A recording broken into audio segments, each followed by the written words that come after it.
the Saudi Grand Prix is underway with a good launch off the line for Oscar Piastri, Australian driver. So it builds a desert dynasty in Saudi Arabia as he wins the Six Kings Slam for a second time. The F1 Saudi Arabian Grand Prix, the Tennis Six Kings Slam, the WBC Boxing Riyadh Season Grand Prix. You may think that these are just some regular high-profile sporting events held in Riyadh, as part of Saudi Arabia's famous Riyadh season. However, these sporting events are actually instances of sports washing. Hello everyone, I am Ashley Goh and I'll be presenting on sports washing. More specifically, I'll be zooming in on sports washing in Saudi Arabia. To start off, I will explain what sports washing is. Sports washing is a relatively new term coined by human rights activists in 2015 as a portmanteau of the words sports and whitewash to describe Azerbaijan's hosting of the European Games to divert international attention away from the concerns over human rights in the country. By definition, sports washing is the use of an athletic event by an individual, government, corporation, or another group to promote or burnish their reputation, especially amid controversy or scandal. Despite sports washing being a relatively new term, it is definitely not a new practice, as countries have been using sports washing for decades.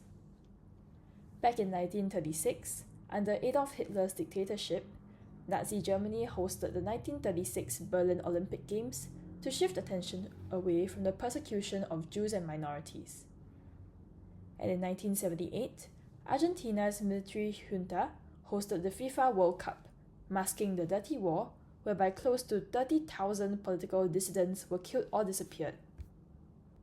In the context of Saudi Arabia, there has been widespread public and media scrutiny regarding its recent hefty investments in sport, having spent $51 billion on sports properties since 2016. The Prime Minister of Saudi Arabia has also repeatedly emphasized that this investment is mainly to stimulate economic growth. Well, if it's sport washing going to increase my GDP by 1%, and then I will continue doing sport washing. You're okay with that term? I don't care. I have 1% growth of GDP from sport, and I'm aiming for another 1.5%. Call it whatever you want. We're going to get that 1.5%. Now, I'll raise the examples of some sports that Saudi Arabia has invested heavily in. Firstly, tennis has become increasingly prominent in Saudi Arabia. The Six Kings Slam was just recently concluded, whereby 6 of the world's best male players competed at a lucrative exhibition match. This is an unofficial tournament, whereby match results are not counted in the official ATP system. Despite it being unofficial, the prize money is way more than official tournaments. The winner, Yannick Sinner, took home a grand total of $6 million in prize money, which is almost double the prize money for winning Grand Slams, which are the highest tier tournaments in tennis.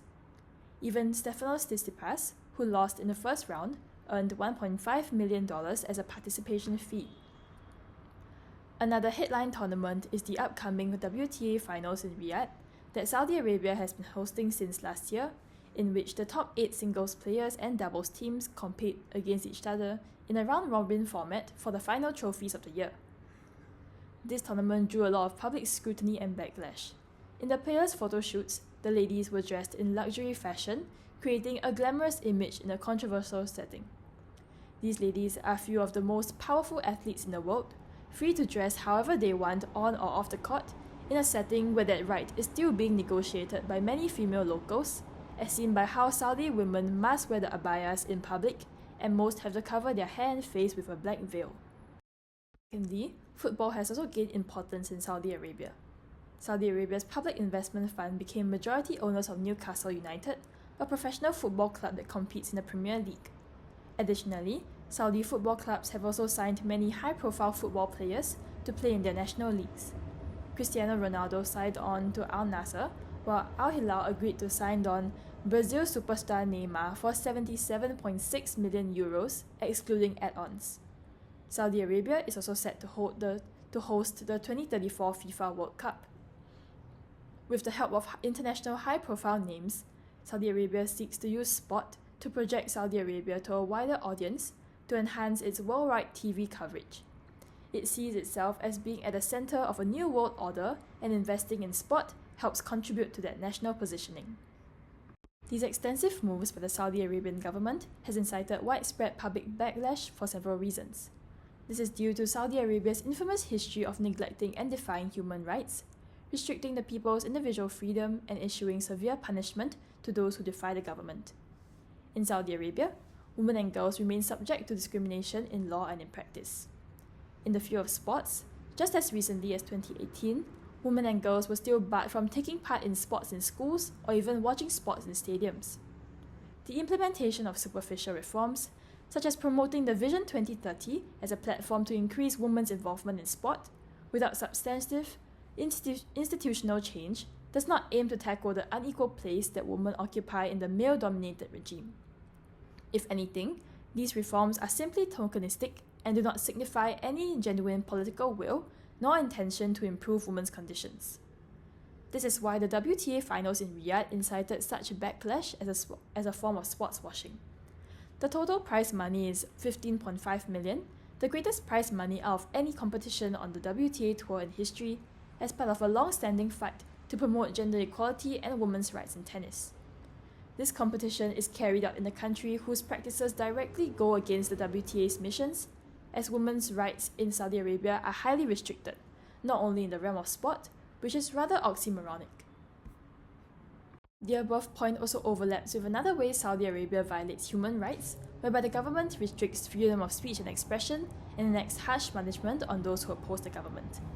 For instance, Lujan Al-Hathlo, a prominent Saudi female activist who campaigned for women's rights to drive, was sentenced to more than 5 years in a maximum prison, whereby she was subjected to electric shocks, whippings, and sexual harassment.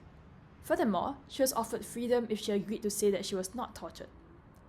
Another example would be how Jamal Khashoggi, a US-based journalist and critic of Saudi Arabia's government, walked into the Saudi consulate in Istanbul to obtain his marriage documents. He was then brutally assassinated by agents of the Saudi government at the behest of Crown Prince Mohammed bin Salman. Sports washing generates positive publicity around the glorious and major sporting events, causing negative information to get crowded out of media coverage and public consciousness. This causes the Saudi Arabian government to face reduced pressure to take accountability for their immoral and unethical acts that should be well highlighted and addressed. Apart from masking its misdeeds, another element of sports washing is with respect to international relations and geopolitics, whereby Saudi Arabia seeks to promote its reputation and demonstrate its soft power through sports diplomacy, domestically and globally. Saudi Arabia's extensive investments in sport is a strong element of domestic legitimization. In the absence of democratic inputs in the authoritarian capitalist state, positive economic results are necessary to ensure elite, and to a lesser extent, public support for the regime. Diversifying economically and ensuring the continuing wealth of Saudi elites is a long-term strategy to forestall challenges to His Mohammed bin Salman Al Saud, also known as MBS's rule to consolidating his claim to the throne. Globally, Saudi Arabia seeks to present itself as an alternative to Western democratic capitalism as a pathway to development. Under the current world order shaped by the two superpowers, the US and China, Saudi Arabia is advancing from a regional power to a global player. Saudi Arabia seeks to showcase its vast monetary leverage in sports and strengthen its position as a global sporting hub by signing multi-year agreements with FIFA, Formula One and Formula E. Successful international football signings have attracted media coverage and fan interest, drawing attention to the country's sporting achievements and infrastructure, as the country has built state-of-the-art stadiums and training facilities. This positive exposure reinforces the perception of Saudi Arabia as a progressive and dynamic nation, capable of competing at the highest level of global sports, alongside major powers. In all, sports washing complicates the role of sports. Sports serve as a powerful tool to promote social integration and inclusion, uniting people from all walks of life to have fun together. However, sports washing takes advantage of the beauty of sport to misuse its global popularity to mask blatant human rights defiance. Injustice needs to be called out regardless of location, financial implications, or sporting consequences, and Saudi Arabia's attempts at sports washing will never be able to completely erase the stain of dismal human rights records from its reputation. Thank you!